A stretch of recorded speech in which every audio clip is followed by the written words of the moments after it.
হাদিসে বর্ণিত ছোট্ট এই দোয়াটি যদি পড়তে পারেন 40 দিনে আপনার ঋণের বোঝা আপনার মাথা থেকে নেমে যাবে। এমনই কি 100% পরীক্ষিত আমল। আল্লাহর শপথ করে বলছি, কোনো বান্দা যখন এই দোয়াটি পড়বে এমন অলৌকিকভাবে আল্লাহ তাআলা তাকে সাহায্য করবেন যেটা তার কল্পনাতেও আনতে পারবে না। এমনভাবে আপনাকে সাহায্য করা হবে, সারা পৃথিবী পরিমাণও যদি আপনার ঋণ হয় এই ঋণ থেকে আল্লাহ তাআলা আপনাকে মুক্তি দান করবে। শুধুমাত্র আল্লাহর উপর তাওয়াক্কুল ইস্তেআনাত রেখে আপনি যদি নিয়মিত এই আমলটি করতে পারেন। আমাদের ঋণের বোঝা এত পরিমাণ হয়ে গেছে, একেবারে কোমর বাঁকা হয়ে গেছে, দেয়ালে পিঠ থেকে গেছে, চারদিক থেকে অন্ধকার গ্রাস করে ফেলেছে, কোনোভাবে বের হতে পারছি না। এমন ঋণ যেটা শুনতে খারাপ লাগলো, বিলিভ দ্যাট আপনাকে এটাই বিশ্বাস করতে হবে, আমাদের ঋণটা বেশিরভাগই হচ্ছে সুদের ঋণ, যেটা চক্রবৃদ্ধি হারে বাড়তে থাকে। এটা লভ্যাংশ টানতে টানতেই বৃদ্ধ হয়ে গেছে, কালো দাড়িগুলো সাদা হয়ে গেছে, ঢিলেঢালা চামড়াগুলো, শক্ত যে চামড়াগুলো ছিল এটাও এখন ঢিলেঢালা হয়ে গেছে। কিছু করার নাই, কারণ লভ্যাংশ টানতে টানতে আপনার জীবন শেষ। কি করবেন? ঋণ থেকে কিভাবে বের হবেন? এমনকি পশ্চিমারা আমাদের সারা এই সমাজে এমনভাবে ঋণ ঢুকিয়ে দিয়েছে, এই সুদের ঋণ, যেটা আমাদের লোকমুখে যেটাকে বলা হয় স্বাবলম্বী করার ঋণ। আহা, এই স্বাবলম্বী ঋণ যে আমাদেরকে কিভাবে ধোকায় ফেলে দিয়েছে, এই স্বাবলম্বী ঋণ যে আমাদেরকে কিভাবে কোমর বাঁকা করে দিয়েছে, মেরুদণ্ড ভেঙে ফেলেছে, এটা আপনার কল্পনাতে নেই। এই ঋণের মধ্যে যারা পড়ে আছে তারাই শুধুমাত্র বুঝে।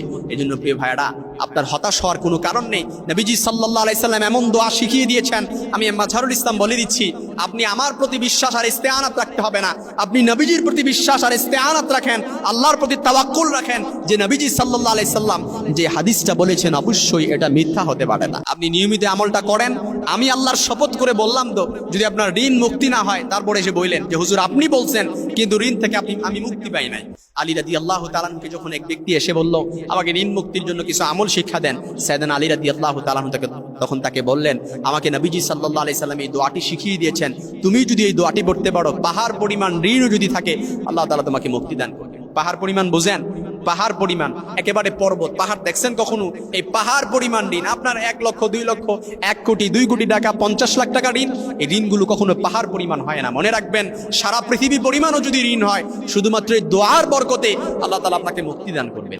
এই জন্য এই দোয়াটা আমি শিখিয়ে দিচ্ছি, যারা পারেন আমার সাথে ঠোঁট মিলাতে পারেন। আল্লাহুম্মা কফিনি বিহালালিকা আন হারামিক ওয়া আগনিনি বিফাদলিকা আম্মান সিওয়াক। আমি ভেঙে ভেঙে বলবো, তবে এর আগে অর্থটা যদি বলি, আপনি যদি অর্থের দিকে তাকান, এই অর্থের যে কতটা গুরুত্ব এবং কতটা মর্যাদা রয়েছে, আপনি অর্থের দিকে তাকালে আপনি দেখতে পারবেন আপনি আল্লাহর কাছে বলছেন, আয় আল্লাহ, আপনি হারামের পরিবর্তে আপনি আমাকে হালাল রুজি আমার জন্য যথেষ্ট করুন।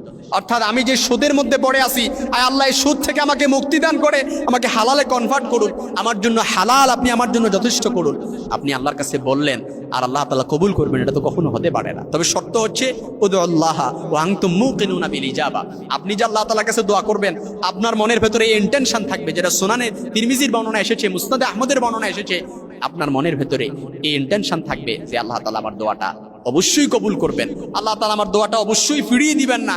এই মনের ভেতরে যদি ইন্টেনশন থাকে, আল্লাহ তাআলা আপনার দোয়াটা 100% কবুল করবেন, 100-100, যেটার মধ্যে কোনো সন্দেহ নেই। আমি মাঝহারুল ইসলামের কথার ভেতরে সন্দেহ থাকতে পারে, আমি মাঝহারুল ইসলামের কথার ভেতরে ফাঁক ফোকর থাকতে পারে, কিন্তু নবীজি সাল্লাল্লাহু আলাইহি সাল্লাম যে কথাগুলো বলে গিয়েছেন 1500 বছর আগে, কিয়ামত অবধি পর্যন্ত এই কথার ভেতরে কেউ কোনো ফাঁক ফোকর বের করতে পারবে না, কথার ভেতরে কেউ কোনো সন্দেহ বের করতে পারবে না, কিয়ামত অবধি পর্যন্ত কেউ বের করতে পারবে না।